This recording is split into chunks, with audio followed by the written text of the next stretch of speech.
Hey everyone, so in this video I'm going to walk you through Image Lab 4 and you can find this on Canvas website. So just a quick recap of some of the things we have learned in Image Lab 1, 2 and 3. So we know how to read a JPEG image in R. We know that a black and white image is stored as a matrix. We know how to implement principal component analysis on this matrix. We have seen that it is important to have a system for saving results of various analyses.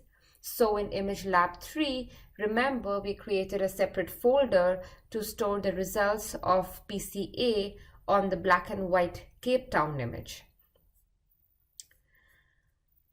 So problem 1 in this lab is meant to be a review problem.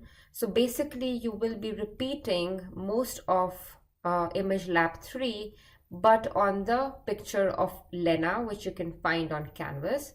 So go ahead and create a folder called Lena, or you can pick any other name to store the output of this lab. So you'll start by reading this JPEG image into R. Remember, it's a black and white image, so it's going to be represented as a matrix, and let's just call this as matrix A. So matrix A has the image of Lena in it. So to implement principal component analysis on Lena, remember we need to split this matrix into sample units and variables. So we have studied two ways of doing this so far. Method 1 is we consider each row to be a sample unit. So this means that each column is a variable, conversely, or we can flip this, we can consider each column to be a sample unit. So this means that the rows then represent the variables. So we will use this first method on the Lena image. So this will also cover several details such as how many principal components to choose. So this is a very important problem which we saw in Lab 3 already.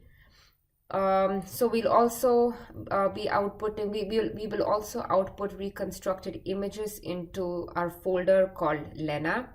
It is important to name these image files in a meaningful way. So basically you'll be repeating Image Lab 3 but on this Lena image. So it's a good idea to pause the video here at this point and finish this problem 1 before you proceed with the video. So in the rest of this lab, we will see if there is a better way to split this image matrix A. The answer is yes, there is a better way. We are going to split A into blocks. So instead of splitting A into rows or according to columns, we are going to split it into blocks. So we are going to pretend that A is this simple 6x4 matrix.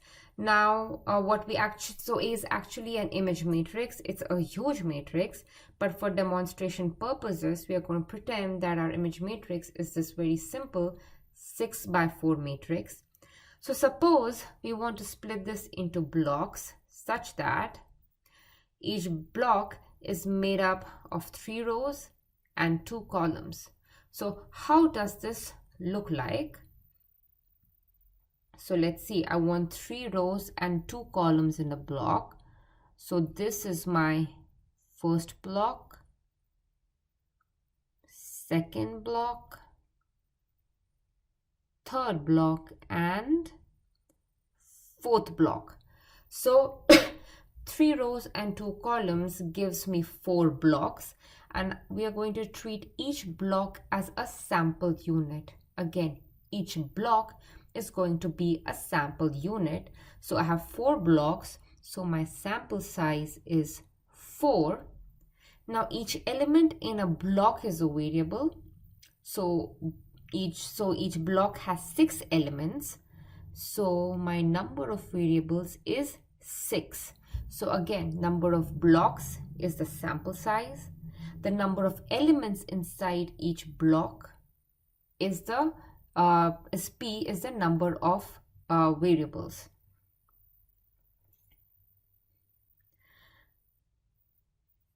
So suppose we want each block to have just 2 rows and 2 columns, then this is what we get. This is block 1, block 2, block 3, 4, 5, and 6. So we get 6 blocks, so sample size is 6. Each block has 4 elements, so number of variables is equal to 4. So how do we actually execute this? Okay, so in problem 2, you will use the matsplitter function. So you can find this function in the split.r file on Canvas. So how does the matsplitter function work? So you will provide it with A. A is the matrix that we want to split.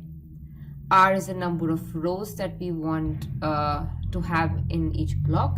C is the number of columns. Now keep in mind that this function will not work if I had if I had C is equal to 3, because if C is equal to 3, then the first 3 columns will be in a block and this last column will be left alone. So you have to pick the number of rows and columns appropriately according to the dimension of your matrix A. So I run this function and I store its output in this matrix or in this variable B. And if you check class of B, you will find that it is an array. The dimension of this array is 2 to 6. So if you recall, this means that B is an array that contains 6 matrices. Each matrix has 2 rows and 2 columns. Again, B has 6 matrices. Each matrix has 2 rows and 2 columns. So if I check the first matrix in B, so remember this comma, 1 means I'm accessing the first matrix in my array B. Comma, 2 means I'm accessing the second matrix in this array. So the first matrix has these elements 1, 2, 7, 8. So let's go back and see this 1, 2, 7, 8 was just my first block. 13, 14, 19, 20 is my second block, and that is the second element in this array.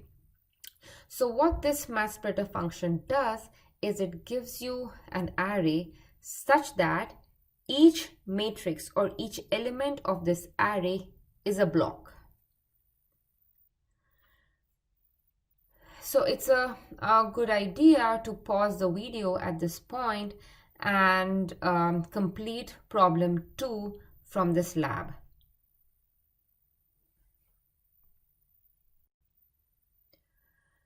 So in problem 2, you converted this image matrix A into this array B such that each element in a B was a block of A.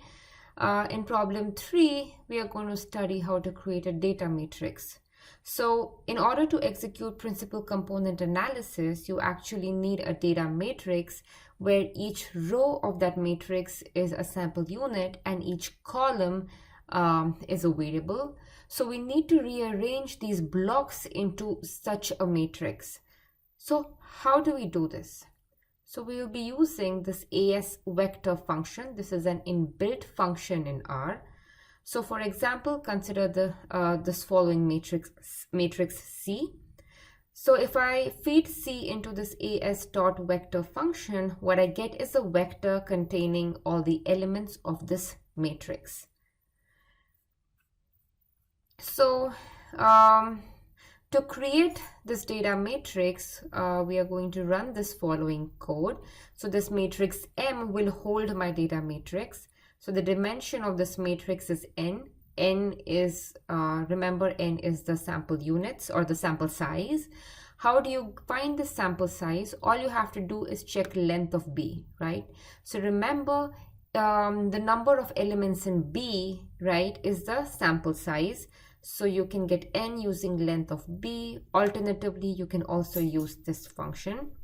So my matrix M has these N rows, And remember, the number of columns is same as the number of variables. So each block has R rows and C columns. So it has total R times C elements.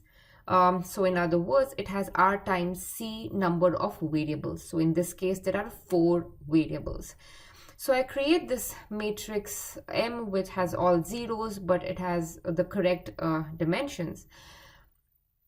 So now I'm going to use this for loop. So this loop runs through each matrix in this array B, and it vectorizes each matrix in this array B, and it stores that vector in the ith row in M.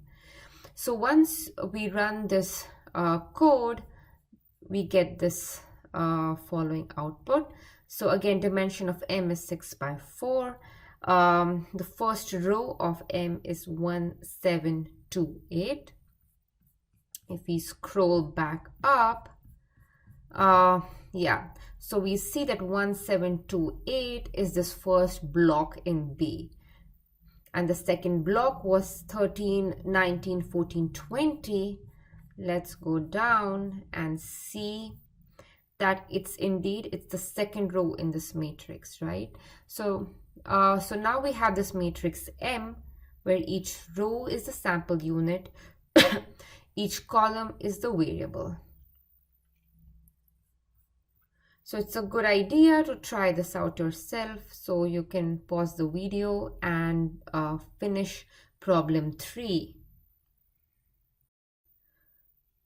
So in the rest of the lab, we will be doing the opposite or the reverse of what we have done so far.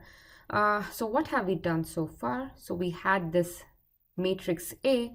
We are pretending it's an image matrix, okay? So we had this matrix A. We split it up into blocks. We saved these blocks in this array B. Then we rearranged the elements in B to get this data matrix M, right? So each row in M is a sample unit. Each column is a variable. So we can implement principal component analysis on this data matrix M.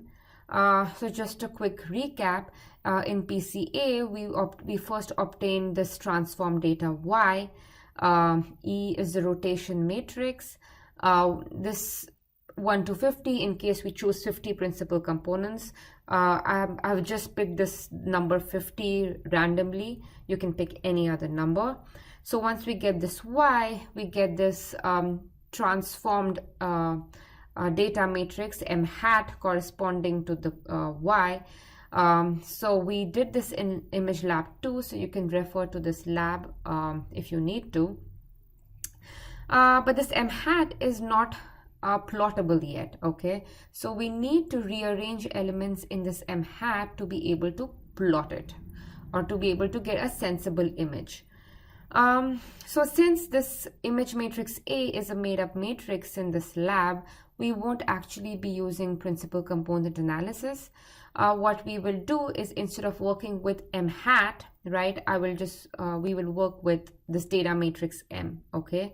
And what do I mean by unscrambling? Unscrambling means we will obtain this plottable image A back from M.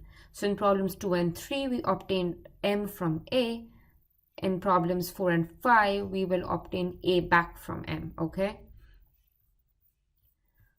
So problem 4, we will convert this data matrix M to an array B1.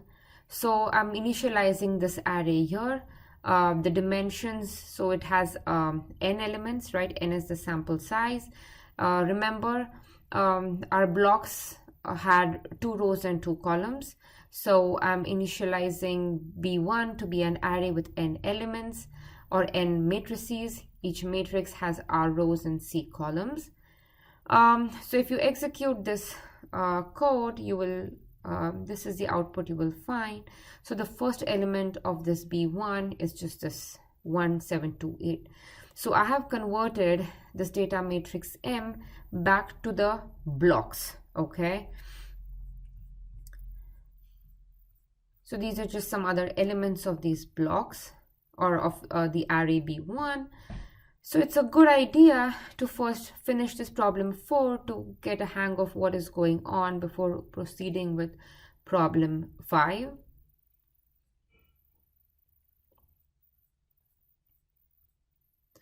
So in problem 5, we are going to get this image matrix from this array B1 that we got in problem 4. So for this, you can use this commat function. So commat is basically combining matrices from an array. You can find this function in the split.r file on Canvas. So what are the arguments that this function needs? So B1 is the array, right? So we'll be rearranging elements from this array. So this commat gives you a matrix as an output. So you need to tell it what should be the number of rows and number of columns in this output matrix, okay? So remember, our goal is to have a matrix that we can plot, right? So we are basically trying to get this image matrix A back. So it will have the same number of rows as A and same number of columns as A. R and C is basically the number of rows and number of columns in this array B1, okay? So if you go ahead and execute this command, this is the output you get. And if you remember, this A1 is basically the same as A. So we have obtained this matrix A1 from this data matrix M, and this A1 is now plottable. It might be a little bit confusing as to why we're doing all of this. So in the next lab, when you work on an actual image array, things will be clearer. But it is important that you understand all the different functions and all the different codes and the methods of taking a matrix apart and putting it back together, okay? So make sure you understand the different aspects of this lab 4 before going on to lab 5.